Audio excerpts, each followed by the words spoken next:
D'un autre animal, c'est le furet. Il est sur la liste positive. C'est un AC, donc nouvel animal de compagnie. C'est bien un animal domestique. Un petit mot sur le furet, Thierry. Eh bien, c'est un carnivore, donc du groupe des carnivores, c'est un groupe systématique. Et dans les carnivores, il y a les mustélidés. Il y a toute une série d'espèces, dont la belette, qui est la plus petite des mustélidés. La belette qu'on voit ici d'ailleurs dans notre studio, voilà, Serge Lombard, qui a créé cette superbe sculpture. Donc c'est la plus petite sur le gros bloc. Et puis il y a l'hermine. Qui est une espèce un petit peu plus grande, avec sa forme d'hiver qui est blanche et la forme d'été qui est colorée. Et puis le furet qui vient du putois, en fait, qui est une espèce un peu plus grande. Alors, donc, ce furet, c'est le 3e animal de compagnie aux États-Unis. Il paraît qu'il fait des ravages au Japon. Ça n'est pourtant pas simple de posséder un furet, vous allez le voir. Il faut absolument que cet animal soit mieux connu, mieux traité. Une femme a décidé de réagir. On va voir ce qu'elle a décidé de faire.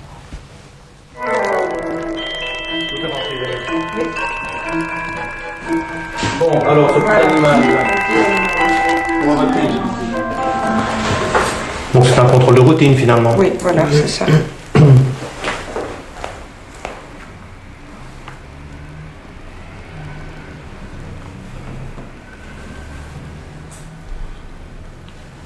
Vous nettoyez ses oreilles régulièrement? Tous les 15 jours, oui. Jamais eu de problème? Non, non, pas trop de Pas de cérumen. démangeaison? Non. Les ongles sont coupés, ça je ne sais pas couper plus court, hein. C'est bien fait comme ça. Le furet n'est absolument pas un animal sauvage, ça il faut bien se le mettre en tête. Si vous lâchez votre furet dans la nature, il n'aura aucun moyen de se défendre, il ne trouvera pas la nourriture, il ne saura pas s'abriter, donc avec le climat que nous avons ici, il ne fera pas long feu, ça c'est sûr que le furet finira par décéder ou se fera attraper par un autre animal, mais enfin en général il mourra de lui-même avoir bien souffert, hein, ça c'est sûr.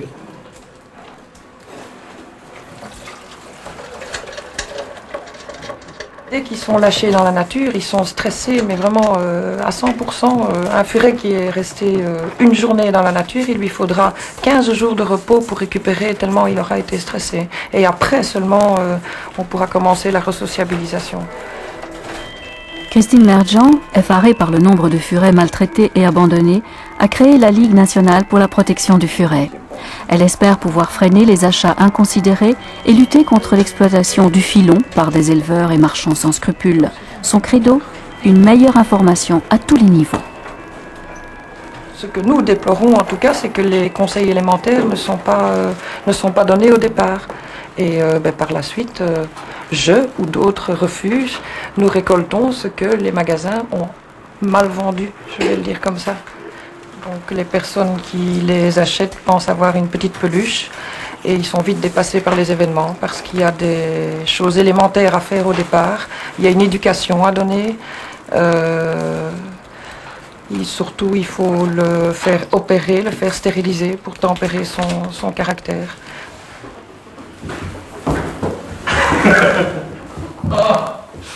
Blanche. On les a eus vers 2 mois et demi. Après 15 jours à la maison, on avait envie de s'en débarrasser. Puis moi je me suis dit, bon quand même, non, on va tenir bon, on va essayer d'aller un peu plus loin. En fait, il y en a une des deux qui a arrêté de mordre après une quinzaine de jours. Et l'autre, celle-ci en l'occurrence, qui a son petit caractère, qui est très créative au départ et donc qui mord assez facilement et teste les gens. Et je suis quasi la seule personne à pouvoir la manipuler comme ça, sans me faire mordre. Le plus gros problème, c'est qu'une fois qu'ils ont 7, 8, 9 mois et qu'ils sont matures, ils deviennent agressifs et les gens n'en veulent plus. Et ils sont mauvais.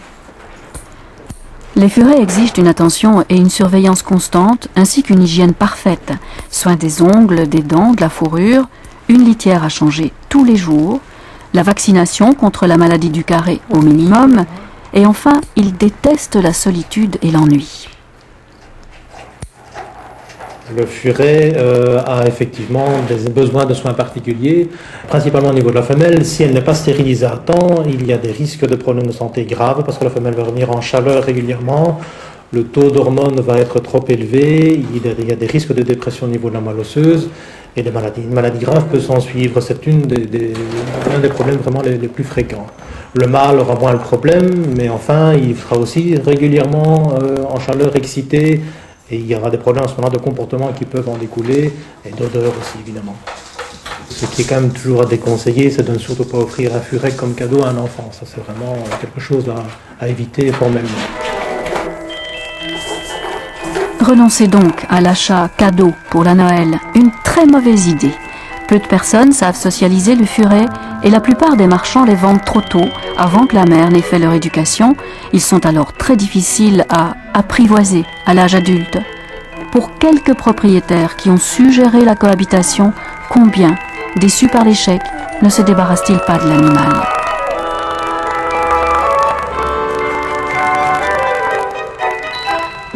Bien, donc il faut bien retenir que le furet n'est pas un animal sauvage comme ses cousins, on peut le dire, la petite belette qu'on voit là et l'hermine. C'est d'ailleurs une des raisons pour lesquelles il y a tant de problèmes. Alors à propos de ces sculptures, je voudrais y revenir 2 secondes pour remercier Oriane Van Zurpel et Serge Lombard qui sont venus nous apporter, ils viennent de France, figurez-vous, Oriane Van Zurpel qui est la directrice du Centre de documentation sur l'art animalier, merci à eux. Je voudrais revenir au furet, je crois qu'il y a une chose qui est très importante à savoir, il a un statut un petit peu hybride finalement. C'est un animal domestique, ça n'est pas un animal sauvage comme l'hermine, mais à ce titre-là, les CREAVES, donc les centres de revalidation sauvages pour animaux sauvages, ne veulent pas les prendre en charge. Par contre, les refuges ne veulent pas les prendre en charge parce qu'ils sont aussi difficiles, ils sont bien plus difficiles à manipuler que les chiens et les chats. Donc on a là un problème. C'est pour ça que Christine Mergent veut absolument créer un refuge, qu'elle a créé la Ligue nationale pour la protection du furet, et elle voudrait créer un centre de resociabilisation du furet où il aurait vraiment des traitements spécifiques. Elle a justement eu l'idée de ce petit passeport. Je trouve que c'est vraiment très sympa, ce petit passeport qui est une sorte de carnet de vaccination et qui va enfin permettre aussi la traçabilité des animaux et tous les problèmes qu'il y a avec eux. Alors, si vous vous intéressez au furet, si vous en avez, et avant surtout d'en acheter, vous pouvez vous faire membre de la Ligue nationale pour la protection du furet qui édite cette revue trimestrielle, L'écho du furet, qui est très très bien faite.